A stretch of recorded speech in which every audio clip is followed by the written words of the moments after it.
Nous avons déjà vu comment la liturgie, épousant les deux mouvements de la révélation, nous renvoie à cette action de Dieu, le mouvement descendant qui vient sanctifier les hommes, et cette action des hommes, du peuple de Dieu, qui vient, et c'est le mouvement ascendant, glorifier Dieu. Si nous reprenons le texte de Concile Vatican II, le chapitre 1 de la Constitution sur la liturgie, déjà cité, Dieu qui veut que tous les hommes soient sauvés, se termine en disant « Il envoya son Fils, le Verbe fait chair, oint par le Saint-Esprit, pour annoncer la bonne nouvelle aux pauvres, pour guérir les cœurs brisés comme un médecin charnel et spirituel, le médiateur de Dieu et des hommes. » Et j'aimerais parler quelques instants de ce terme de médiateur. Qu'est-ce qu'un médiateur ? Quand nous pensons à un médiateur, nous voyons facilement un intermédiaire qui essaye de réconcilier deux parties antagonistes, deux parties qui s'opposent.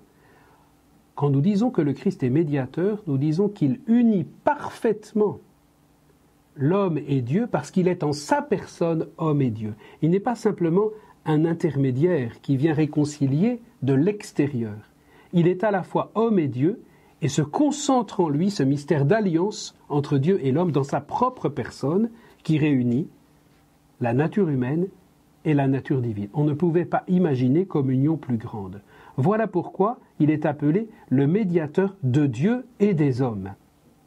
Et comme il est médiateur, il est de cette manière au cœur de la liturgie. Voilà pourquoi on peut parler de la liturgie du Christ. Nous avons déjà évoqué cette double dimension de la liturgie, de sanctification des hommes et de glorification de Dieu. Eh bien, si Dieu, dans la liturgie, vient sanctifier les hommes, il les sanctifie par le Christ, dans le Christ.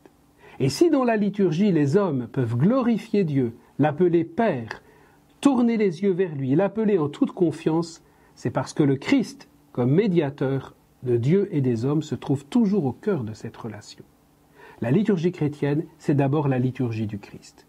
Le Concile Vatican II le confirme en nous disant « Car c'est son humanité, dans l'unité de la personne du Verbe, qui fut l'instrument de notre salut. C'est pourquoi, dans le Christ, est apparue la parfaite rançon de notre réconciliation et la plénitude du culte divin est entrée chez nous. » Pour résumer, dans le Christ apparaît notre salut d'une manière parfaite et la glorification de Dieu d'une manière totale.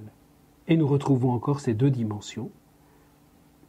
Dieu, par Jésus, nous sanctifie parfaitement et l'homme, par Jésus, glorifie Dieu parfaitement.